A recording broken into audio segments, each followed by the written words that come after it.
بسم اللہ الرحمن الرحیم۔ السلام علیکم۔ مکے کے پاس سے ایک آدمی گزرا جس کے پاس ایک ہرنی تھی جسے اس نے شکار کیا تھا۔ اللہ عز و جل نے اس ہرنی کو قوت گویائی عطا فرمائی۔ ہرنی نے عرض کی، یا رسول اللہ، میرے چھوٹے چھوٹے بچے ہیں، میں دودھ پلاتی ہوں، اب وہ بھوکے ہوں گے، اس شکاری کو حکم فرمائیے کہ یہ مجھے چھوڑ دے تاکہ میں اپنے بچوں کو جا کر دودھ پلاؤں، پھر میں واپس آ جاؤں گی۔ حضور علیہ الصلاۃ والسلام نے ارشاد فرمایا، اگر تو واپس نہ آئی تو پھر؟ ہرنی نے عرض کی، یا رسول اللہ، اگر میں واپس نہ آؤں تو مجھ پر اس شخص کی طرح اللہ عز و جل کی لعنت ہو جو آپ کا ذکر سنے اور آپ پر درود نہ پڑھے، یا اس آدمی کی طرح مجھ پر لعنت ہو جو نماز پڑھے اور دعا نہ مانگے۔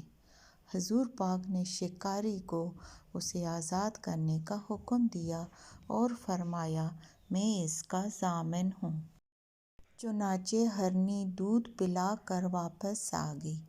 پھر حضرت جبرائیل علیہ السلام بارگاہ رسالت میں حاضر ہوئے اور عرض کی، یا رسول اللہ صلی اللہ تعالی علیہ وآلہ وسلم، اللہ عز و جل سلام ارشاد فرماتا ہے اور فرماتا ہے، مجھے اپنی عزت و جلال کی قسم، میں آپ کی امت پر اس سے بھی زیادہ مہربان ہوں جیسے اس ہرنی کو اپنی اولاد پر شفقت ہے، اور میں آپ کی امت کو آپ کی طرف لوٹاؤں گا جیسے کہ یہ ہرنی آپ کی طرف لوٹ کر آئی۔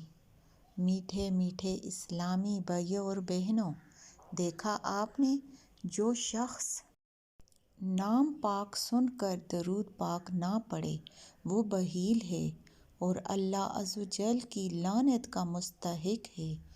ہمیں بھی چاہیے کہ جب بھی موقع ملے اپنے پیارے نبی صلی اللہ تعالی علیہ وآلہ وسلم پر درود پاک پڑھ لیا کریں، اور بالخصوص اگر کسی مجلس ذکر میں شرکت کی سعادت نصیب ہو تو کچھ نہ کچھ درود کا اہتمام ضرور فرمائیے، ورنہ روز قیامت حسرت ہمارا مقدر ہوگی۔